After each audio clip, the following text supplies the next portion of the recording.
여러분 안녕하십니까? 계속해서 대구 경북 소식 전해드리겠습니다. 절기상 처서인 오늘 대구와 경북 일부 지역엔 폭염주의보가 발령 중입니다.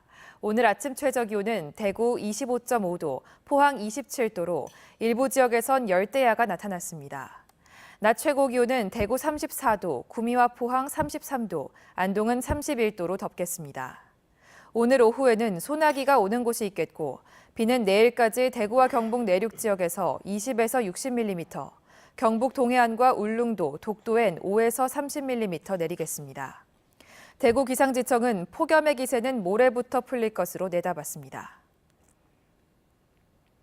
경북 동해안 해수욕장이 모두 폐장한 가운데 올여름에는 525만 명의 피서객이 찾아 지난해보다 소폭의 감소세를 나타냈습니다.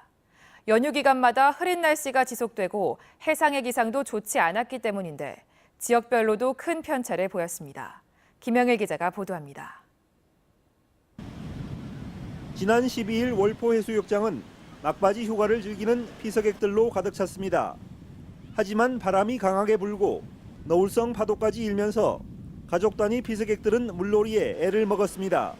애들 방학이고 하니까 매주 바다로 나오는데 오늘은 바람이 좀 많이 불어서 아쉽긴 하지만 이달 들어 동해안에는 해상 기상이 악화되는 날이 많았고 주말이나 연휴 기간마다 흐린 날씨도 이어졌습니다. 올해 경북 동해안을 찾은 피서객도 525만 명으로 지난해에 비해 5% 정도 줄어들었습니다. 지역별로도 큰 편차를 나타냈습니다. 영덕이 고속도로 개통 효과로 6% 증가했지만 경주는 15% 줄고 울진은 31%나 큰 폭으로 감소했습니다. 특히 해외여행 증가도 주요 원인으로 해수욕장 피서객은 수년째 정체 현상을 보여왔습니다. 2013년 530만 명을 기록했던 피서객은 소폭의 등락을 거듭하며 지난 5년 동안 500만 명 선에서 머물고 있습니다. 피서객들의 발길을 다시 경북 동해안으로 끌어올 수 있는 다양한 대책이 시급합니다. MBC 뉴스 김형일입니다. 오는 11월 16일 실시되는 2018학년도 대학 수학능력시험의 응시 원서 접수가 내일부터 다음 달 8일까지 실시됩니다. 원서 접수 시간은 평일 오전 9시부터 오후 5시까지며 대구 지역 고등학교에 재학하거나 졸업한 학생들은 자신이 다니거나 졸업한 고등학교에 접수합니다. 대구에 거주하는 검정고시 합격자, 기타 학력 인정자, 타시도 고교 졸업자와 시험 특별관리 대상자 등은 대구시 교육청에 본인이 직접 방문해 접수할 수 있습니다. 살충제 달걀 파동으로 대구 농수산물 도매시장에 반입되는 상품에 대해 농약 검사가 강화됩니다. 대구 농수산물 도매시장은 이번 주부터 추석 성수기인 다음 달 29일까지 소비가 많은 배추와 상추 등 엽채류와 오이, 토마토 등 과채류의 안정성 검사를 강화합니다. 반입 농수산물을 무작위로 수거해 190종의 잔류농약 검사를 하고 기준치를 초과한 농산물은 전량 회수해서 폐기할 방침입니다. 또 해당 출하자에게는 일정 기간 전국 도매시장에 반입을 제한하는 처분을 할 예정입니다.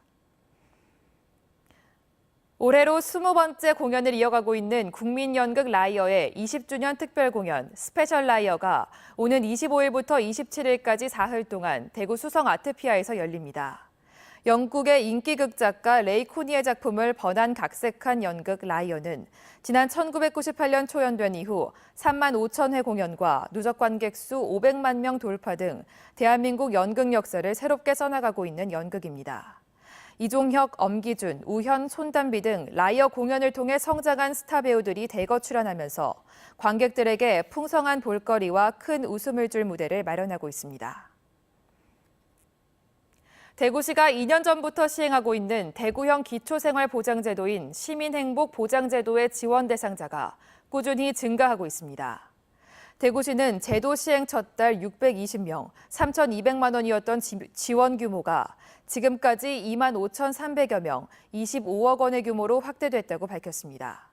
시민행복보장제도는 기초생활보장급여를 신청했지만 부양 의무자인 자식 등이 재산을 갖고 있다는 이유로 지원을 받지 못하는 계층을 돕기 위해 도입됐습니다. 대구시가 오래된 아파트 40개 단지 11,000여 개 세대에서 에너지 절감 컨설팅을 실시해 전기요금을 38% 정도 아낄 수 있는 방안을 마련했습니다. 21개 단지의 전력 계약 방식을 계약 전력 적용 방식에서 피크 요금 적용 방식으로 변경했더니 연간 전기 사용량의 절반 정도가 줄어들어 기본 요금이 7,500만 원가량 낮아졌습니다. 26개 단지는 전력요금제를 알맞게 변경할 경우 기본 요금에서 1,200만 원 감소하는 등 40개 단지의 전기요금을 38%, 8,700만 원 정도 아낄 수 있었습니다.